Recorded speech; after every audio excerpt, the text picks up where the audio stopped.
पर रील वाले लड़कों रियल बात मत खो देना। गांव गांव में हिंदुओं को जगाओगे नहीं, वो दिन दूर नहीं है।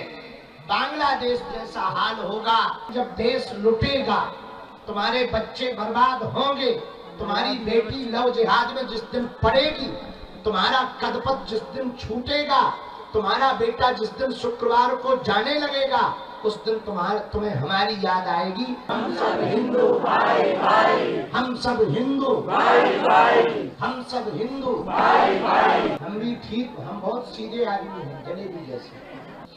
रील वाले लड़कों रियल बात मत खो देना। आप यदि आज जगोगे नहीं, गांव गांव में हिंदुओं को जगाओगे नहीं, वो दिन दूर नहीं है। बांग्लादेश जैसा हाल होगा, सामान संपत्ति कद पद तुम्हारा होगा, हक किसी और का होगा। जिस मेवाड़ की धरती से अनेक बार वीर गति पाई। एक बात बताओ, इनके पूर्वज, हमारे पूर्वज, आपके पूर्वज जो विरोधियों से लड़ते थे, उनकी बुद्धि खराब थी क्या? अरे हम लोगों को सुरक्षित रखने के लिए अपने प्राणों की बाजी उन्होंने लगाई है। आपको बात समझ आई? अपनी संस्कृति को बचाने के लिए वो लड़ते थे। आज यहूदी हैं, इजराइल है, यहूदियों का देश है इजराइल। आज इजराइल लड़ रहा है, क्यों? अपनी संस्कृति को बचाने के लिए। आज फ्रांस लड़ रहा है, क्यों? अपनी संस्कृति को। इंग्लैंड में अंदर ही अंदर अब वहां के मूल निवासी लड़ रहे हैं, क्यों? अपनी संस्कृति को। हम अभी ऑस्ट्रेलिया गए, ऑस्ट्रेलिया की राजधानी है कैनबरा। कैनबरा में जैसे उतरे, वहां के प्रशासनिक अधिकारी और गणमान्य लोग मिले, हमारे साथ जो चेला थे उन्होंने हमको वहां के बारे में दिखाया।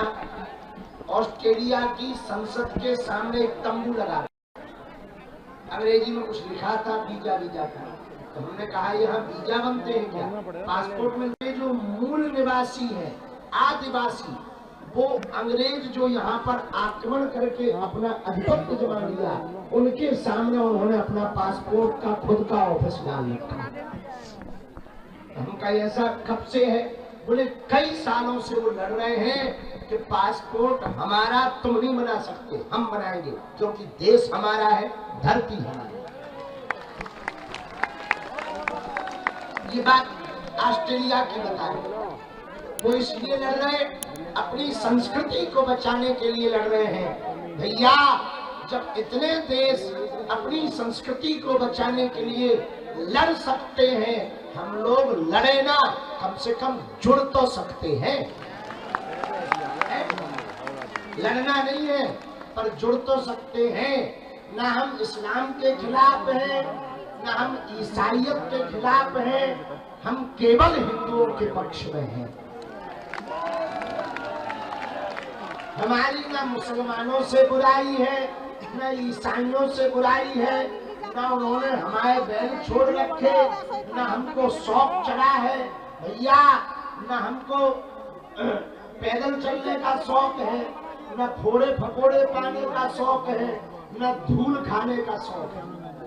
दिन भर में कम से कम 1 किलो खाएंगे, रात भर खासो, हर बार कप में 8-8 ग्राम लेंगे। हमने तौली तो नहीं है, अंदाजा बता रहे। हाँ, नहाने जाओ तो ही हालत, ना नहाओ तो वही हालत, पैदल भी चलो तो ही हालत। भगवान की बड़ी थोड़ी देर में ही फिर कल हमारे पीछे हमारा चेला तो बोलो गुरु जी कुछ खा लो। हम कहीं इतनी तो खा रहे, क्या खा ले? तो किसी ने कहा पेट ठीक है। अरे हम कहा इससे बढ़िया क्या हो सकता, जब कंकड़ पत्थर भी पचा ले, इससे गजब का पेट क्या हो सकता है। तो आप लोग अपनी संस्कृति को बचाने के लिए, बच्चों को बचाने के लिए ये पुरुषार्थ कर रहे हो। हमें भरोसा है आपकी मेहनत रंग लाएगी, हिंदू जगेगा और भारत हिंदू राष्ट्र होगा। हमारे तो जब तक तन में प्राण है तब तक हम पदयात्राएं करते रहेंगे। कोई हमारे साथ चले ना चले, हमें अपने चेलों पर भरोसा है और हमारे चेले भी हमारे साथ छोड़ देंगे तो भी हम चलेंगे। हमें अपने गुरुजी पर भरोसा है। बाढ़ में गया, अकेले जाएंगे। आदमी अकेले 4 धाम जा सकता, हम पदयात्रा नहीं कर सकते। कर लेंगे, पर कम से कम जब देश लुटेगा, तुम्हारे बच्चे बर्बाद होंगे, तुम्हारी बेटी लव जिहाद में जिस दिन पड़ेगी, तुम्हारा कदपत जिस दिन छूटेगा, तुम्हारा बेटा जिस दिन शुक्रवार को जाने लगेगा, उस दिन तुम्हें हमारी याद आएगी कि काश गुरुजी का साथ दिया होता तो भारत हिंदू राष्ट्र बन गया। हाँ, इसमें अभी समय है पर कम है, समय है पर कम है। इसलिए अपनी संस्कृति को बचाओ, हिंदुओं एक हो जाओ, जात पात की करो विदाई, हम सब हिंदू भाई भाई, हम सब हिंदू भाई भाई, हम सब हिंदू भाई भाई। अंत में कल की यादें बता दें। कल बहुत अच्छा रहा, बल्लभगढ़ में कल खूब हल्ला मचा। जहाँ पे दोपहर के प्रवचन होने थे, बीच में ही भीड़ ज्यादा बढ़ गई, बैरिकेडिंग टूट गया, लोगों को कोई कष्ट ना पहुंचे तो हम बीच में ही खिसक गए। बाकी पूरे रास्ता भर आनंद आया। बीच सड़क पे कई बार चाय पी, भोजन भी हुआ। कल सुबह पूज्य श्री अनिरुद्धाचार्य जी आए थे। आज भी बहुत से संत आने वाले हैं, महापुरुष आने वाले हैं। कल हमको एक खबर बहुत अच्छी मिली। एक बालक 5 साल का है, नाम तो हम भूल गए। वो 5 साल का बालक पूरी पदयात्रा में सपाटे लगाते हुए जा रहा है। 150 किलोमीटर। मैं तो उनकी रोका, उल्टा रो रहा था। हमका रो क्यों रहे? बोले आप रो क्यों रहे? उनका बेटा आयु कितनी है? बोले 5 साल। उनका बेटा इतना कर लोगे? बोले जब आप इतना कर सकते तो हम कर लेंगे। तो हमने भी पीठ ठोक दी, कर बेटा कर कर कर। बड़ा आगे, बड़ा अच्छा बालक है, छोटा सा बालक है। पिता पुत्र दोनों आए हैं। सपाटे लगाता है, पिता पानी पिलाता जाता है, बोतल हाथ में लिए यात्रा चली जा रही। हमको वो नजारा देखकर रोना आ गया कि बताओ कितना अच्छा बाप है, बेटा को 5 साल वाले बच्चे को यहाँ ले आया। कितना पुरुषार्थ। वो इसलिए नहीं लाया है कि उसकी फोटो खींचेगी, इसलिए लाया है कि ये बच्चा भी सुरक्षित रहेगा और आने वाली पीढ़ी भी सुरक्षित रहेगी। ये नजारा बड़ा अभूतपूर्व था। एक और कल तो हाँ रसगुल्ला खबे खूब, कल ही खबे,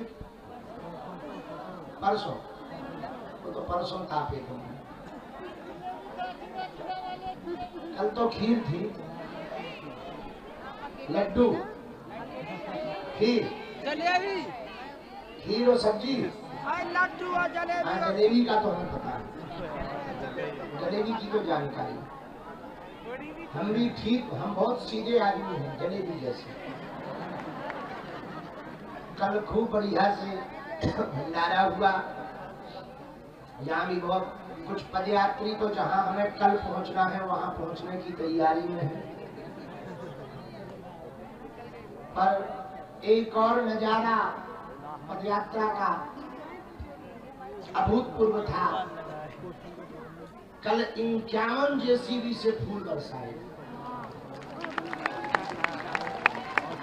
जेसीबी से नहीं, जेसीबी के सूपा में आदमी थे फिर फूल बरसाए।